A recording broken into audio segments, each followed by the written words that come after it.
Welcome to today's Explainer. Today, we're taking a step back from our crazy daily routines to tackle literally the ultimate existential mystery. Why were we created? What is the actual purpose of life? Let's go ahead and piece this puzzle together. But before we can even begin to find the answer to that massive question, we first have to confront a pretty uncomfortable universal human problem, and that is humanity's inner restlessness. You see, you really can't cure a disease if you refuse to acknowledge the symptoms, right?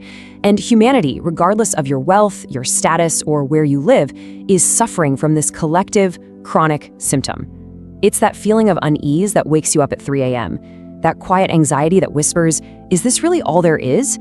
We have to start our investigation right here, inside our own minds.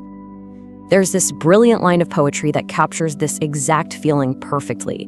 It goes, "There is restlessness in the world. Every existence is restless."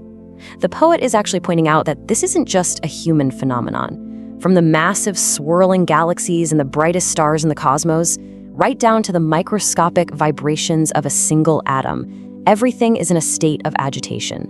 Every living, breathing, thinking being feels this deep-seated anxiety at some point.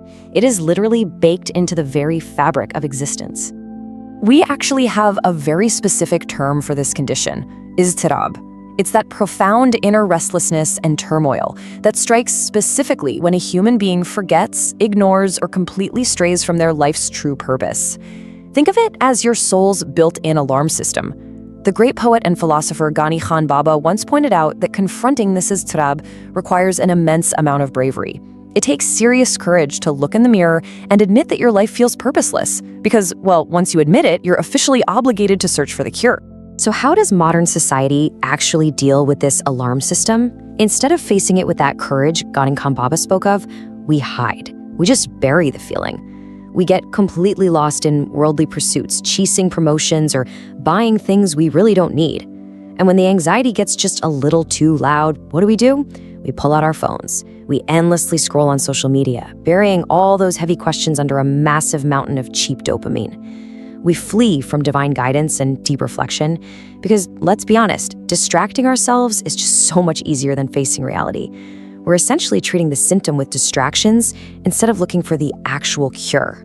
Now, when we do finally decide to look for a cure, we usually try to logic our way out of it using our own intellect, but we quickly hit a massive roadblock, the absolute failure of worldly knowledge. You see, despite all of our amazing technological advancements, human intellect can only really explain the how of our existence. It can tell us how our cells divide or how gravity works, but it completely fails to answer the why. And the reason for this roadblock really boils down to the difference between acquired knowledge and revealed knowledge. Acquired knowledge, which is our science, our logic, and human learning, is strictly limited by our physical senses. So to find our ultimate big picture purpose, our investigation logically has to pivot over to revealed knowledge. This is the divine revelation, the ultimate truth handed down by the Creator, perfectly preserved in the Holy Quran. Think about it. To find out why a manufacturer built a specific machine, you have to read the manufacturer's manual. Which brings us to a truly profound moment recorded in the Quran, specifically in Surah Baqarah, Ayah 30. Here, Allah announces to the angels that He is going to place a Khalifa, a deputy or a vicegerent, upon the earth.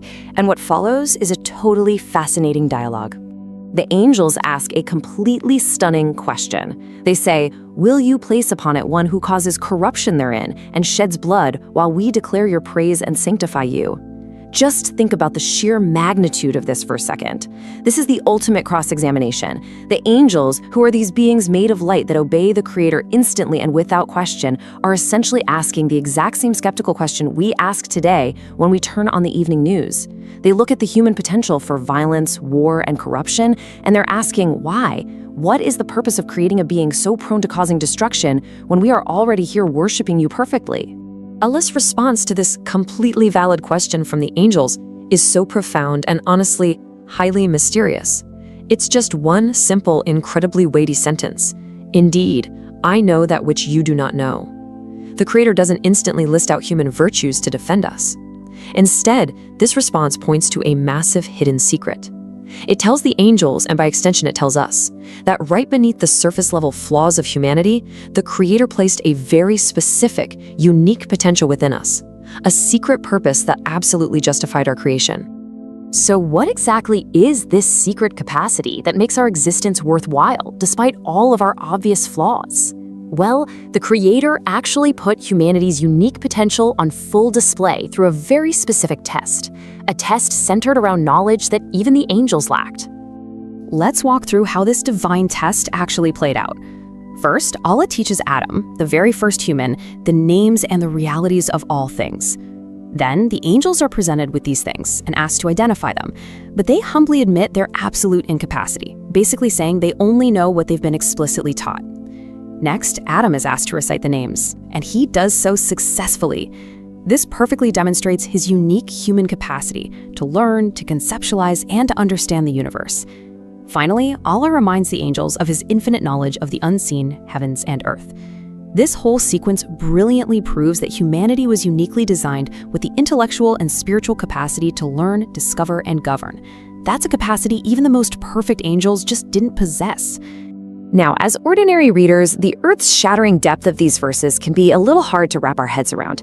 We read the words, sure, but we often miss the gravity of what it actually means for our own daily lives.